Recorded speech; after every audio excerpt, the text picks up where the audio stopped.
Hey there, and welcome. Today, we're diving into a topic that, let's be honest, can cause a little bit of anxiety in the retirement world: annuity fees. We're going to pull back the curtain on what you're really paying for, show you why it's probably not as intimidating as you think, and help you figure out how to find the right path for your own financial goals. So, let's just get right to it. Picture this: you're planning for retirement, and what you want more than anything is income you can count on. You hear about annuities, but then you start hearing the whispers about crazy fees and all these hidden costs. And you start to wonder, right? Are those fees just going to slowly drain my savings? It's the number one worry people have. And today, we're going to swap that worry for some real clarity. Here's our game plan for today. We're going to kick things off by busting the biggest myth about annuity fees. Then we'll actually rank the different kinds of annuities by how much they cost, from top to bottom. After that, we'll zoom in on what those fees are actually for, and I'll point out the one cost you absolutely have to know about. And finally, we'll wrap up with how you can find the best low-cost options out there. All right, first things first, we have to address the elephant in the room. This idea that all annuities are just these complex traps loaded with hidden fees that are designed to catch you off guard. Well, here's the really good news. That's just not the reality anymore. Because of much stricter regulations in the industry, the old days of confusing fine print are pretty much gone. Now, any sale has to be in your best interest. And that means one thing: full transparency. All the costs have to be laid out for you, plain and simple. So here's the best way to think about it, and it's a really powerful mindset shift. Every single dollar you put into an annuity is completely accounted for, just like the 100 pennies that make up that dollar. The fees aren't money that's just vanishing into thin air. It's simply an allocation. Some of your pennies are going to pay for specific features like guarantees. The only real question is, which of those features are actually worth it to you? Okay, so now that we know all the costs have to be disclosed, let's get organized. We're going to put the different types of annuities in order, from the ones with the highest potential costs all the way down to the lowest. This will give you a super clear map of the landscape. So at the very top of the cost pyramid, you've got variable annuities. You can think of these as a kind of hybrid. They're designed for people who want the growth potential you get from being in the stock market, but at the same time, they want the safety net of an insurance guarantee, like an income stream you can't outlive. So you're paying for that powerful combo: market upside plus protection. Now let's break down where those costs come from. That total annual fee, usually in the 2 to 4% range, is really made of a few parts. You've got the mortality and expense fee, or M&E. That's the core insurance cost that pays for those lifetime guarantees. Then you have investment management fees, which are just like what you'd see in a mutual fund. It pays the pros who manage the money. And then you have optional rider fees, which you only pay if you choose to add on extra benefits. Coming in next on our list are fixed index annuities. And these, well, they really offer a great middle-of-the-road option. They give you the chance to get growth that's tied to a market index, like the S&P 500. But, and this is the key part, they come with built-in protection so you can't lose money in a downturn. Your principal is always safe. And you can see the cost difference right away. A basic fixed index annuity contract often has 0 annual fees. That's right, 0. The only time you'll pay a direct fee is if you decide to add on an optional rider for an extra guarantee. It's totally a la carte. Now, you do need to be aware of what we call indirect costs. This just means your growth potential might be limited by something like a cap or spread. That's the trade-off you make for having that downside protection. And finally, we have the simplest, lowest cost players in the game: fixed annuities and income annuities. These guys generally have no annual fees whatsoever. So what's the trade-off?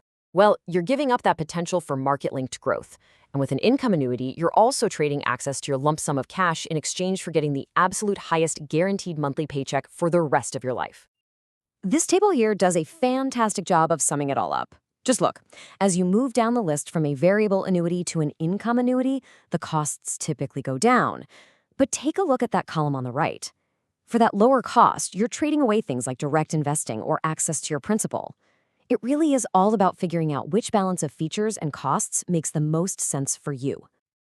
Okay, so we've tossed around a few different fee names. Let's just do a quick and dirty breakdown of the most common ones so you know exactly where your money is going. So first up is that mortality and expense fee, the M&E. This is the heart of the insurance charge. You're basically paying the insurance company to take on a risk for you, the risk that you might live a very, very long time, and they'll have to keep sending you a check every single month. It's what funds that lifetime promise. Next are these sub-account costs. Now remember, you will only see these inside a variable annuity, and they're exactly what they sound like. They're the same as the expense ratios you see on a mutual fund. It's the cost for having professional fund managers actively handling the investments inside your annuity. And finally, rider fees. The absolute easiest way to think about these is like adding optional features to a new car. You don't have to get the sunroof, but it can be a really nice feature to have. The most popular rider by far is a guaranteed lifetime withdrawal benefit, which is like your ultimate financial safety net. It guarantees you get a paycheck for life, no matter what the market is doing. Okay, let's shift gears and focus on the single most misunderstood cost in the entire annuity universe. And here's the thing, it's not even an annual fee, but it is absolutely critical that you understand it. I'm talking about the surrender charge. A surrender charge is a penalty, usually between 5 and 10%, that kicks in if you decide to pull out a big chunk of your money before the contract's surrender period is up. This isn't some kind of hidden fee. It's a penalty that's fully disclosed up front. And it exists because the insurance company is making long-term investments with your money to back up their guarantees, and this protects them if you decide to break that long-term agreement. But here is the great news. This charge is 100% avoidable. So how do you do it? Simple. First, just make sure the surrender period on the contract, which might be anywhere from 3 to 10 years, lines up with your own timeline. Don't lock up money you think you might need for a down payment next year. And second, almost every contract lets you take out a portion of your money each year, often up to 10%, completely penalty-free. All right, let's put it all together now. How can you personally take control of this and make sure you minimize the fees you pay? Well, first, it helps to know how the professionals get paid. With a commission-based product, the insurance company pays the agent a one-time commission out of its own pocket. That money doesn't come out of your investment. For a buy-and-hold strategy, this is often the cheaper way to go. With a fee-based model, you pay your advisor an ongoing annual fee, usually about 1%, for their continued management. One isn't better than the other. It's just about knowing what kind of service you're paying for. So let's recap the best ways to keep costs down. As you see here, if what you really want is a product with no annual fees, fixed annuities are a fantastic choice. And be picky about riders. Don't pay for guarantees you don't actually need. And critically, always remember that even on a no-fee annuity, those surrender charges are still in play if you need to cash out early.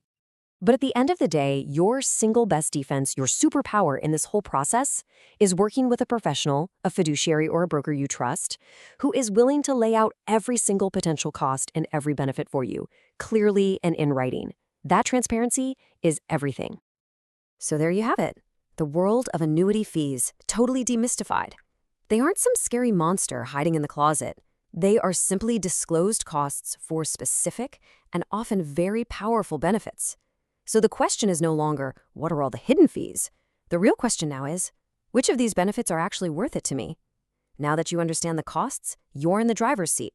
You get to decide which path is the right one for your retirement.